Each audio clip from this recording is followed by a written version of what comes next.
Hello everybody, welcome back to Broken Bass Pedals and Broken Dreams. My name is Del Salvador and this is Lucid Planet with Lucid Planet. Now let me tell you why this album's really good. So, Lucid Planet is I mean,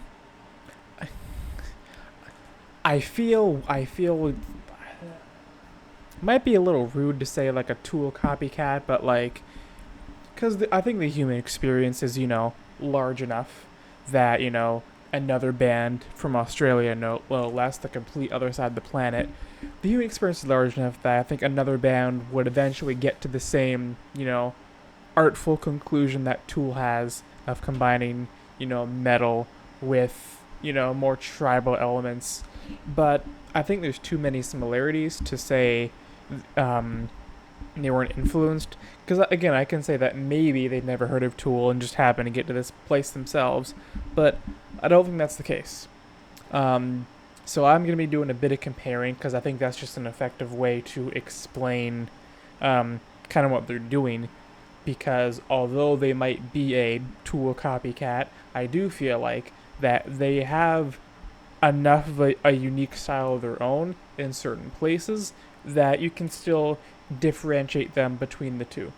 And I also feel like the only reason why it's a Tool copycat is because there's not a lot of bands that sound like Tool. It could easily be a genre with a lot of bands, just I guess a lot of bands don't really want to do Tool sounding music. I don't know. Um, consider maybe part of it is they think, well, it's too hard and complicated to play like that. But to be honest, Lucid Planet, although not being as progressively complicated, at least for the drums, in particular, they still capture that sound very well. Very well. And again, they're able to put a bit more of their own spin on it. One of the similarities that I've noticed is that, earlier on in Tool's music, they were a lot more heavier. And I did listen to the hidden what is it? Hidden in plain sight, hidden in front of you, the EP. I forget its name because I'm dumb and stupid. I just looked at it like 5 minutes ago, but that EP is also pretty heavy. And actually, beneath the third out of four tracks from that EP is on this album as the second to last track. Beneath Me, it is called. I think I already said that. Um, Obviously, sounding better on this album because it has better production. But also, like Tool, as these albums go on, you see them embracing more electronic sounds, and actually you see them embracing a lot more electronic sounds than Tool, and especially in the middle of songs. Like, I feel like Tool only really dabbles in electronic instrumentation on interludes, and only as recent as their latest Inferior Inoculum have they had songs with electronic elements in them. Lucid Planet kind of skip the middle phase, I guess. I guess you could say Tool went through their heavy phase, their progressive phase, and now they're going really heavy into like the electronics and making things even more progressive and trippy and stuff. You can see elements of this right now, and this is their first album besides the EP, so pretty much right away they're dive into that stuff a little more than Tool was, and it didn't take like a couple albums to get into this kind of style. It seemed like they knew what they were doing when they got into it. And especially, although I haven't listened to it in full, and I haven't listened to the tracks I've listened to in a few years, on Lucid Planet 2, their most recent album, they do dive into those electronic elements a lot heavier. I think I do remember there's a song that was mostly electronics and more of a trance song than a metal song.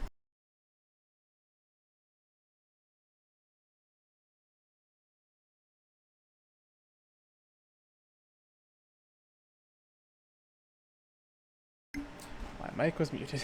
Cool. Um, one of the other things that sets them apart from Tool is because the drumming is not as progressive as Danny Carey's drums. They tend to work to their strengths, and they have a bit more of a groovier approach in their music. So it might not be as tribal in the drums, but you do have more tribal showings from the vocalist. Actually, I don't think Maynard, as far as I'm aware, I listened to all their stuff, and I don't recall them ever doing like any kind of tribal, you know, spiritual kind of vocal wavering stuff, and the vocalist here definitely does do that on a few occasions, and it works out really nice. The only thing I complain about the vocals is that he's not a bad vocalist, not by any means, but I do think sometimes the vocals feel like sometimes when he's screaming and when he's singing, both. I feel like sometimes it feels not only like it's not impactful, but sometimes I feel like I wouldn't say quiet, but it just feels like sometimes, I don't know how to describe it per se exactly, but it feels like the vocals seem like they're coming off a bit weaker than they really are. It's like when you fake scream instead of actually screaming, you can kind of tell. You know what I mean? There's a certain like energy and sound difference to it. It's kind of like that. I know he's actually screaming. That's not my point. I'm more saying that like I feel like it sounds like the vocals should be louder or more impactful, and for some reason not, and they sound a tiny bit dry. And that's nothing that some production can't fix. I can tell you for sure that if this album was produced a little differently with the vocals, it wouldn't have that problem at all. It's nothing. It's not a problem the vocalist has. It's just how the vocals are mixed with the rest of the instruments. But honestly, that's nothing too bad. It doesn't really make or break anything, that often. There's not really a song that's ruined by that. And I only get little tinges of that, every now and then, like the ending of the first song. I think Apparatus is what it's called. What they do for this album is you have phenomenal starter track, Listen, great starter track, and then you have Apparatus again. And these two songs, kind of establish the sound they're going for.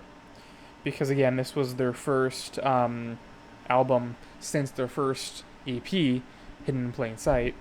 So it's already a bit of a sonic change. So I take the first two songs to kind of, establish the change, and then in Kairos, the third track, is where you start to see some deviations, which I think is a good rule of thumb for any album.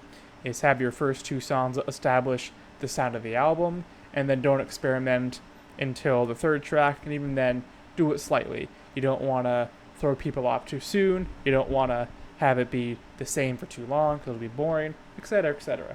You have some very nice, like I said, it's basically Tool. It's very spiritual, tribal metal. Just a little less tribal for the two tracks, Listen and Apparatus. And Kairos is where he gets the first real deviations, So it's Tool-like metal, but more groovy. That's what I was going to say. Forgot to say that point because, again, I am dumb. I haven't recorded videos for a couple of days anyways. So yeah, you get your standard, groovy Tool for, two tracks. And then Kairos comes in, and you have some really nice atmospheric bass work to start it out. Gray Feet, the next track. You get some more acoustic stuff in there. Really nice stuff. The Side of the Yawning Grave is basically an interlude, and it's kind of like Mantra from Lateralus, but taken a bit more seriously. It's only a little over 2 minutes, 2 minutes 15 seconds, but it's that same kind of idea where it's all these very meditative, vocal layers, these big sounding vocals, and that's basically the whole track for 2 minutes. It's very good, It takes, sometimes interludes, they're kind of throwaway, like Mantra is.